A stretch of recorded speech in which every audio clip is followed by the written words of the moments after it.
DuPont analysis and return on equity analysis. Now, what does it mean?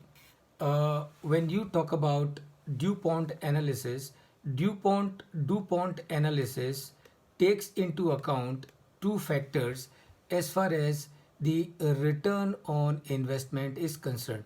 So, according to the DuPont analysis, return on investment is function of number one, EBIT divided by sales, and that is your margin, that is your profitability. So the first factor in case of a return on investment is your profitability, and the second factor is the efficiency, and that means what? That means sales divided by your assets, sales divided by your assets.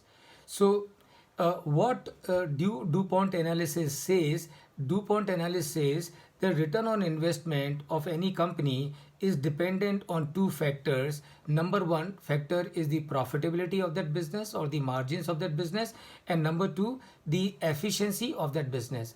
क्या मतलब है इसके कहने का? इसके कहने का मतलब ये है कि अगर किसी कंपनी की प्रॉफिटेबिलिटी का इशू है, मार्जिन का इशू है, तो वो कंपनी फिर भी अपनी प्रॉफिटेबिलिटी, अपने रिटर्न ऑन इन्वेस्टमेंट को इम्प्रूव कर सकती है by increasing the efficiency, by increasing the efficiency.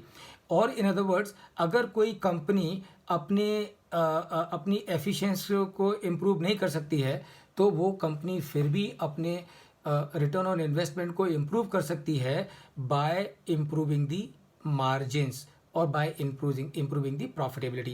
So what is return on investment? Sales से sales निकल गया, तो return on investment में क्या बचा? EBIT on one hand divided by your assets or investments. So that is your return on investment. So that is your DuPont ratio. Now what the return on equity talks about? A return on equity talks about return on equity talks about three factors. तो do point में दो factor हैं। पहला factor है profitability और दूसरा factor है efficiency, and तीसरा फैक्टर है रिटर्न ऑन इक्विटी में, and that is your leverage, that is your leverage. इसका मतलब क्या है? इसका मतलब ये है कि किसी भी कंपनी की रिटर्न ऑन इक्विटी तीन फैक्टर्स पर डिपेंड करती है। वो तीन फैक्टर्स कौन कौन से हैं? वो है, पहला है प्रॉफिटेबिलिटी। प्रॉफिटेबिलिटी का मतलब है प्रॉफिटेबिलिटी का मतलब है EBIT divided by sales, that is your profitability. दूसरा फैक्टर है एफिशिएंसी। एफिशिएंसी का क्या मतलब है? Sales divided by your total assets. और तीसरा फैक्टर है द लेवरेज, एंड लेवरेज का क्या मतलब है? Total assets divided by total assets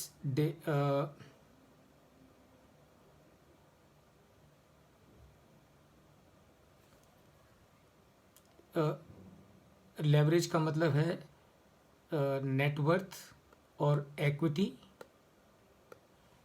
divided by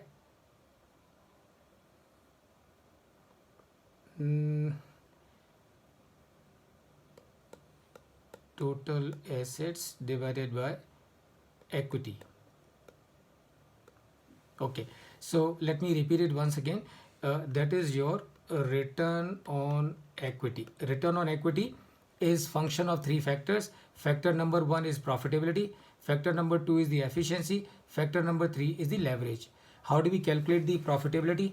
We calculate the profitability EBIT divided by sales. How do we calculate the efficiency? We calculate efficiency by dividing sales by the total assets. And how do we calculate the leverage? Leverage we calculate total assets divided by equity. So ये तीन में से अगर आप देखें तो ये sales से सेल्स निकल गया, टोटल एसेट से टोटल निकल गई, तो क्या बचा? EBIT डिवाइडेड बाय इक्विटी, और you can take it as EAT earning after tax, and you can take as earning after tax. So क्या बचा? EAT earning after tax divided by equity, and that is your return on equity. इसका क्या मतलब है? इसका मतलब ये है कि किसी भी बिजनेस के लिए उसकी जो रिटर्न ऑन एक्विटी है, it is a function of three factor. Factor number one is the profitability, factor number two is the efficiency with which the company utilizes its assets, and the factor number three is the leverage. और इसका conclusion ये है कि अगर कोई company अपनी profitability के मामले में कॉन्स्ट्रेंड है, यानी कि वो प्रॉफिटेबिलिटी मार्जिन इम्प्रूव नहीं कर सकती है because it is in a very competitive environment, and and the industry cycle के हिसाब से वो मैच्योरिटी या डिक्लाइन में है, तो वो कंपनी दूसरी चीज़ क्या कर सकती है, वो एफिशिएंसी को इम्प्रूव कर सकती है, और तीसरी चीज़ क्या कर सकती है कि वो लेवरेज को इम्प्रूव कर सकती है. तो अगर कोई कंपनी प्रॉफिट मार्जिन इम्प्रूव नहीं कर सकती है, लेकिन अगर वो अपनी एफिशिएंसी को बढ़ाए और अपने लेवरेज को इम्प्रूव करे, तो भी वो कंपनी अपने रिटर्न ऑन एक्विटी को इम्प्रूव कर सकती है. प्रॉफिटेबिलिटी भी नहीं बढ़ा सकती है, एफिशिएंसी भी नहीं बढ़ा सकती है, तो वो कंपनी अपने लेवरेज को इम्प्रूव करके अपनी रिटर्न ऑन एक्विटी को इम्प्रूव कर सकती है.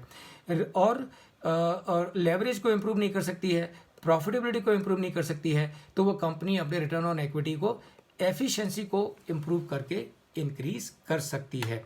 And that is your return on equity analysis.